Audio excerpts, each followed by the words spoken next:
스가랴 9장 1절에서 8절입니다. 우리 한 절씩 교독하겠습니다. 여호와의 말씀이 하드락 땅에 내리며 다메섹에 머물리니 사람들과 이스라엘 모든 지파의 눈이 여호와를 우러러봄이니라. 그 접경한 하맛에도 임하겠고 두로와 시돈에도 임하리니 그들이 매우 지혜로움이니라. 두로는 자기를 위하여 요새를 건축하며 은을 티끌같이 금을 거리에 진흙같이 쌓았도다. 주께서 그를 정복하시며 그의 권세를 바다에 쳐 넣으시리니 그가 불에 삼켜질지라. 아스글론이 보고 무서워하며 가사도 심히 아파할 것이며 에그로는 그 소망이 수치가 되므로 역시 그러하리라. 가사에는 임금이 끊어질 것이며 아스글론에는 주민이 없을 것이며 아스도데는 잡족이 거주하리라. 내가 블레셋 사람의 교만을 끊고 그 입에서 그 피를 그 입 사이에서 그 가증한 것을 제거하리니 그들도 남아서 우리 하나님께로 돌아와서 유다의 한 지도자같이 되겠고 에그로는 여부스 사람같이 되리라. 내가 내 집을 둘러 진을 쳐서 적군을 막아 거기 왕래하지 못하게 할 것이라. 포악한 자가 다시는 그 지경으로 지나가지 못하리니 이는 내가 눈으로 친히 봄이니라. 아멘. 스가랴서에는 환상과 교훈과 예언이 있습니다. 오늘 9장 1절에서부터는 이제 예언이 시작되는 본문입니다. 스가랴, 내가 어떻게 말을 해야 우리 우면동 교우들이 스가랴서를 사랑할 수 있을까? 제가 이거 엄청 고민했어요. 2024년에는 목사님이 스가랴서 한다고 했으니까 스가랴서 하겠지. 근데 스가랴서는 우리가 평소에 잘 공부하는 또 설교되어지는 성경은 아니잖아요. 구약의 13명의 선지자 중에 소선지자 중에 한 선지서인데 스가랴서 굉장히 좀 낯선 성경.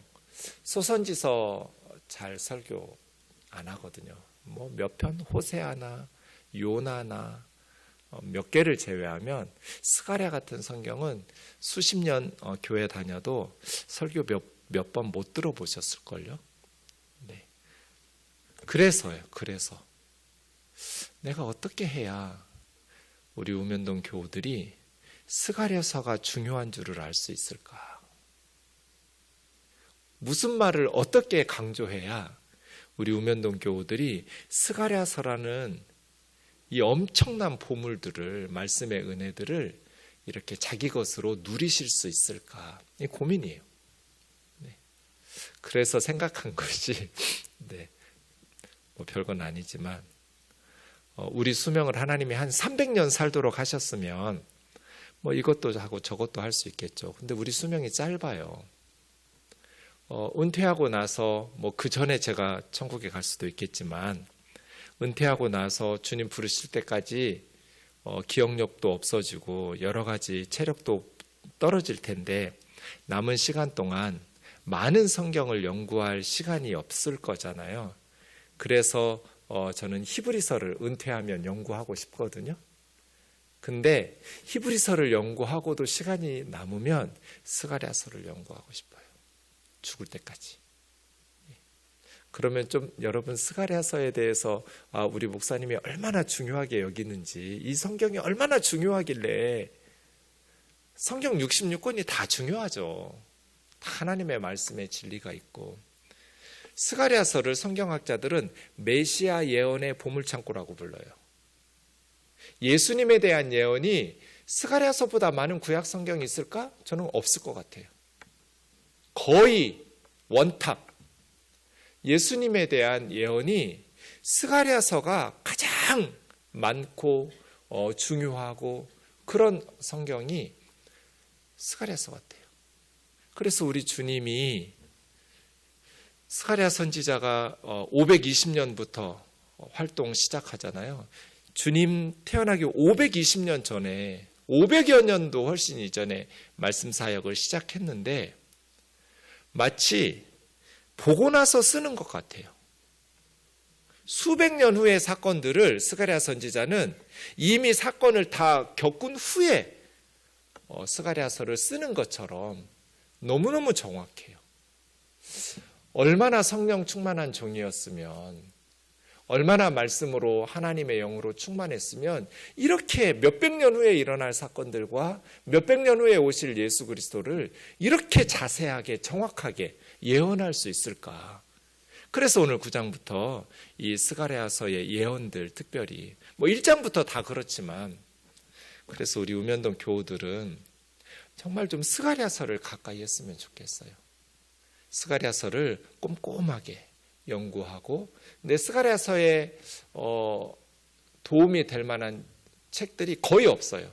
제가 좀 여러분에게 추천할 만한 책들을 찾아봤는데 추천하고 싶은 책이 한 권도 없어요. 아직 제가 못 찾아서. 우리 교우들에게 정말 시간과 돈을 들여서 이 책 읽어보세요. 이럴 만한 책이, 그만큼 스가랴서는 우리 한국 교회에 좀 감춰져 있는 성경이고 자주 언급되지 않는 성경이어서 좀 안타까움이 있습니다. 어떻게 하면 좀 한국 교회는 말할 것도 없고 저같이 작은 동네 교회 목사니까 우리 우면동 교우들만이라도 스가랴서를 정말 가까이 하고 사모하고 말씀의 은혜들을 그렇게 할 수 있을까 하는 생각을 가지고 있습니다. 오늘 이제 9장 1절 예언이 시작되는 본문을 보시죠. 여호와의 말씀이 하드락 땅에 내리며 다메섹에 머물리니, 하나님의 말씀이 임하면 둘 중 하나입니다.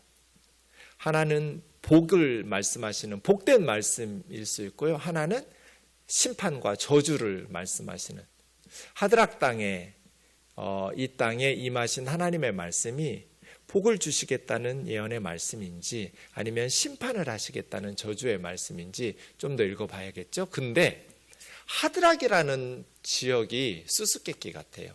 왜냐하면 여기만 나와요. 하드락 땅이라는 단어가, 지명이. 그래서 어딘지 몰라요. 성경에 한 번도 나오지 않는 장소예요. 도시예요. 그냥 여기 딱 한 번 나왔어요. 하드락 땅 이랬어요. 근데 이제 문맥을 보면 다메섹에 머물리니, 그러니까 하드락으로 하나님의 말씀이 들어와서 다메섹에 머문다는 거잖아요. 다메섹은 수리아의 다메섹이니까요. 시리아의 어느 지역인가? 하드락이 왕의 이름인가? 아니면 도시 지명인가? 이것도 명확하지 않아요. 그런데 특이한 해석을 한 사람이 있어요. 성경을 로마 언어인 라틴어로 번역한 사람이 제롬이라는 사람이에요. 히에로니무스라고 하는 제롬, 라틴 벌게이트 번역이라고 하는데요. 그 제롬은 좀 이 하드락 땅을 특이하게 했어요. 이 단어를 뜻풀이를 했어요. 그래서 이 하드락 땅이 실제로 있는 어느 한 지역이 아니라 그 다음부터 나오는 다메섹, 두로, 시돈, 그 다음 블레셋 지역들, 이 지역들에 대한, 이 도시들에 대한 이야기이다. 왜냐하면 하드라라는 말이 강하다, strong이라는 뜻이고요. 락이라는 말은 약하다, weakness라는 뜻이에요. 그래서 강한데 약한 땅? 문자적으로 보면 이 단어를 이렇게 풀어 헤쳐서 해석하면 하드락이 구체적인 어느 지명 도시일 수도 있지만, 다메섹이나 두로나 시도나 이런 것처럼 그냥 상징적으로 실질적인 어떤 지역이라기보다는 그냥 추상적으로 강한데 약한 땅, 이런 식으로 제롬은 번역을 해놨어요. 제롬의 말이 옳을 수도 있고요. 또 다른 많은 성경학자들처럼 성경에 한 번밖에 인용되지 않은 도시이지만 시리아의 어느 지역, 하맛이나 다메섹 근처의 어느 한 도시일 것이다, 이렇게 추측할 수도 있어요. 정확한 거 우리는 몰라요. 네. 어쨌든 하드락 땅에 여호와의 말씀이 임했어요. 그리고 다메섹에 여호와의 말씀이 머물 거예요.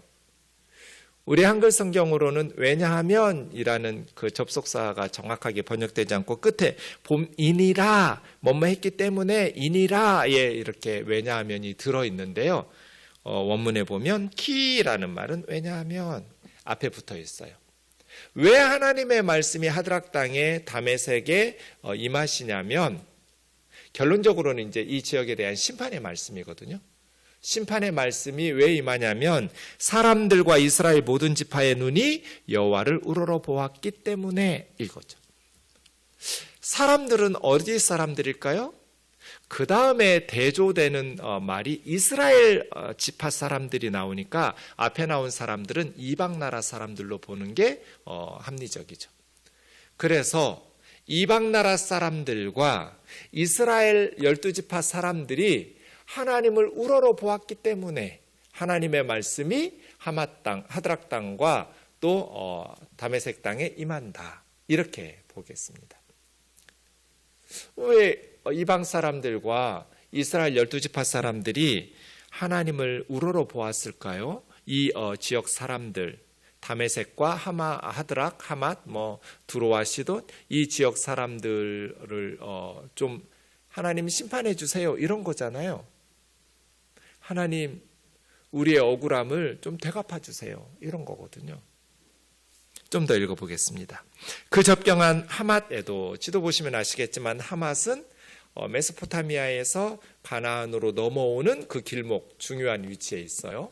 네, 그 하맛에도 임하겠고 두로와 시돈에도 임할 텐데 두로와 시돈 그들은 매우 지혜로운 사람들이다. 고대에서 두로 사람들 하면 지혜의 1등 첫 번째 사람들. 애굽 사람들의 지혜도 그렇지만 두로 사람들은 지혜로움이 고대 세계에서는 엄청나게 칭찬받던 그러한 사람들입니다.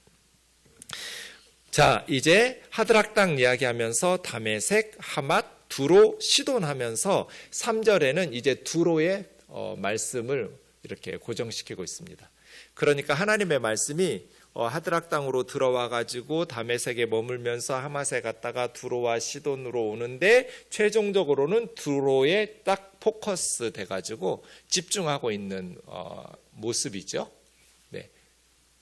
3절입니다. 두로에 대해서 두 가지를 이야기하고 있습니다. 두로는 자기를 위하여 요새를 건축했다. 두 번째, 은을 티끌같이 금을 거리에 진흙같이 쌓았다. 와, 그러면 두로는 도대체 얼마나 부유한 나라예요? 두로라는 도시국가가 얼마나 부유했는지 은을 티끌같이 금을 진흙같이 쌓아두었대요. 네. 금이나 은이 왜 비싸요? 왜 보석이에요? 희소하니까요. 티끌이나 진흙같이 마르면 누가 금이나 은을 비싼 돈 주고 사겠어요? 얼마 없으니까 금이나 은이 비싼 거잖아요. 그런데 두로 사람들은 은을 티끌처럼 먼지처럼 금을 거리에 진흙처럼 쌓아두고 사는 사람들. 흔하디 흔한 그만큼 부유한 나라였다는 거예요. 그래서 지혜로움에 대해서 이야기했고 요새에 대해서 또 부요함에 대해서 임했습니다. 에스겔 26장 좀 살펴보겠습니다. 26장 7절과 29장 18절에 보면 주 여호와께서 말씀하시기를 바벨론의 느부갓네살 왕, 이 바벨론의 느부갓네살 왕이 예루살렘을 멸망시켰잖아요.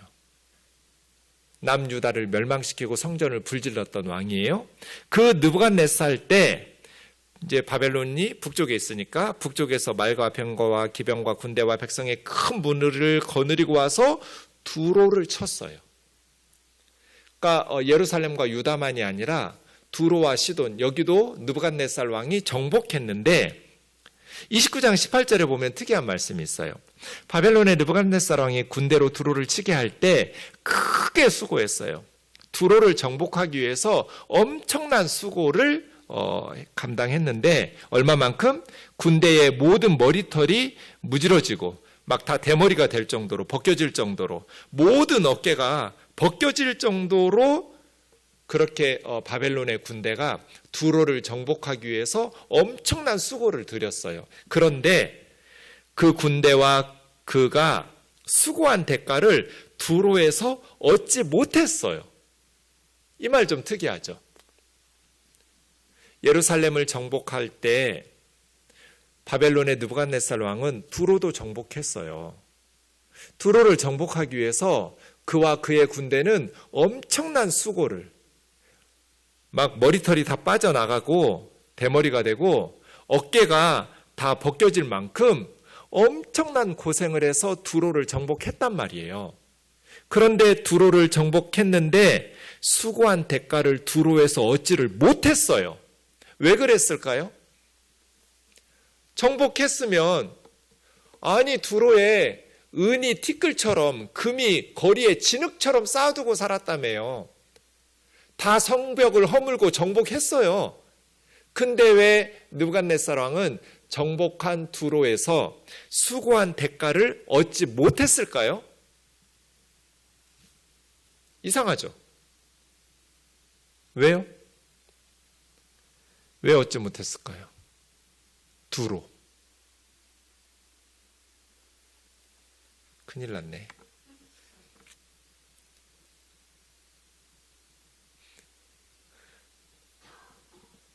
열심히 몇십 년 성경을 가르친다고 저는 가르쳤는데 이걸 아는 사람이 하나도 없다니.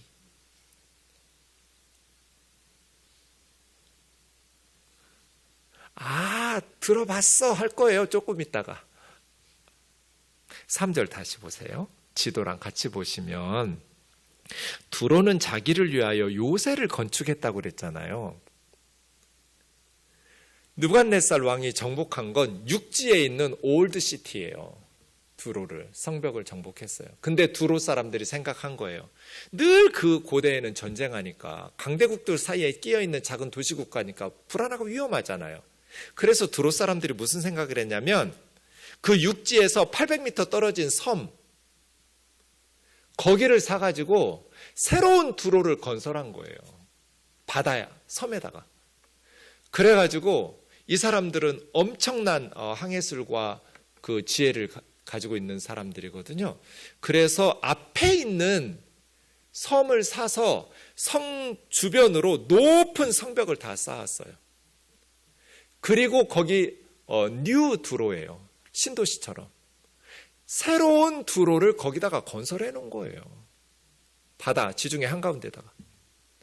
그러니까 바벨론의 느부갓네살 왕의 군대가 올드시티 두로를 다 막 대머리가 될 만큼 머리털이 다 무드러지고 어깨가 다 벗겨질 만큼 크게 수고해서 두로를 함락하고 정복했지만 수고한 대가를 두로에서 얻을 수 없었어요. 왜요? 이미 금은 보화나 이것들은 다 섬으로 옮겨놨기 때문이에요. 이해 가시죠? 그렇게 쳐다보지 말아요. 처음 들으시는 것처럼. 저 이거 여러 번 얘기했어요. 이 섬 이야기, 두로 이야기. 네. 무슨 말인지 아시겠죠? 네.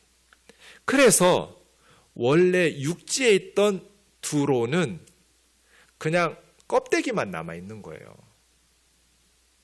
옮겨놨기 때문에. 요새를 건축했다는 말은 그 섬에 요새를 건축했다는 거예요. 그곳에 하나님의 말씀이 스가랴 선지자를 통해서 임하는데 4절의 말씀이 뭐예요? 주께서 그를 정복하시며 그 권세를 바다에 쳐 넣으시리니 그가 불에 삼켜질지라. 이 불에 삼켜지는 것은 육지에 있는 두로가 불에 삼켜진다는 거예요. 섬에 있는 두로, 새로운 두로, 뉴 두로가 불에 삼켜진다는 거예요. 섬이에요, 섬. 왜냐하면 육지에 있는 건 스가랴 선지자가 예언할 때 이미 바벨론 느부갓네살에 의해서 다 성이 불타버렸기 때문이에요. 두로 성읍은. 스가랴 선지자가 있을 때 그때에는 섬만 남아있어요. 두로는. 그런데 어떻게 그 난공불락의 두로가 바다에 그 권세가 쳐넣어지면서 불에 삼켜질까요? 제가 지금 빨갛게 동그라미 그려놓은 게 있죠. 지금 육지에서 섬까지 뭐가 연결된 거예요? 네, 다리는 아니고요. 육지가 연결된 거예요. 그래서 지금 지도 다음 화면 보여주시면 오늘 그 구글 지도예요. 저게 두로가 저렇게 생겼어요. 알렉산더는 이 난공불락의 섬 두로를 여기를 놔둘 수가 없어요. 거기를 놔두면 지금 이 두로 위치 보세요. 북쪽에 소아시아, 그 다음에 동쪽에 아라비아, 남쪽에 아프리카, 거기 딱 길목이죠. 그리고 지중해 해상무역의 중심지예요. 로마 제국에서 그리스 그 이전에도 가장 중요한 지중해 해상무역의 항구가 두로예요. 그러니까 고대로부터 두로 사람들은 배를 만드는 기술을 가지고 아프리카와 유럽, 아시아를 오가면서 무역을 통해서 엄청나게 많은, 그래서 은을 티끌처럼 금을 거리에 진흙처럼 쌓아놓고 사는 상업, 무역을 통해서 매우 지혜로웠고 그들의 지혜로 해상무역을 장악하고 있었고 그로 인해서 엄청난 부와 재물을 쌓아놓았던 도시국가가 두로예요. 그런데 알렉산더가 여기를 놔두고 또 두로 사람들이 북아프리카에 건설한 도시 국가 하나 더 있어요. 카르타고예요. 한니발 장군, 로마 제국의 간담을 서늘하게 했던 한니발 장군의 카르타고를 두로 사람들이 건설했어요. 페니키아 사람들이. 그러니까 두로가 공격을 받으면 이 카르타고의 군대가 와서 도와주겠죠. 그 기대가 있었어요. 그러니까 두로 사람들은 걱정이 없었어요. 아수르에게 망하고 나라들이, 바벨론에게 나라들이 망하고, 지금 스가랴 선지자 때는 페르시아, 메대와 페르시아에게 망했죠. 페르시아의 군대에 다 육지 도시들이 망해도 이 두로는 난공불락이었어요. 어느 제국도 강대국도 아수르도 바벨론도 페르시아도 두로를 정복한 적이 없어요. 단 한 번도. 그런데 알렉산더는 여기를 놔두고는 세계를 제패할 수가 없어요. 뒤에다가 적군을 놔두고 또 지중해 해상무역에 해적단들을 놔두놓고는 자기의 꿈을 이룰 수 없잖아요. 그래서 알렉산더가 어떻게 하냐면 아까 제가 빨간 원으로 그려준 것처럼 육지에 있는 흙, 자갈, 바위들을 그 바다로 800m를 다 막았어요. 알렉산더가. 그래가지고 길을 만들었어요. 그래서 섬까지 육지에서 연결시켰어요. 그래서 지금 지도가 저렇게, 지금은 반도처럼, 섬이 아니고 두로가 지금은 반도처럼 이렇게 육지하고 붙어있는 섬이 된 거예요. 저걸 만든 사람, 시작한 사람이 알렉산더예요. 그렇게 알렉산더가 두로에 갔고 그 성벽보다 더 높게, 외곽에 더 높였어요. 성벽을 쌓아가지고. 그래서 7개월 만에 함락했어요.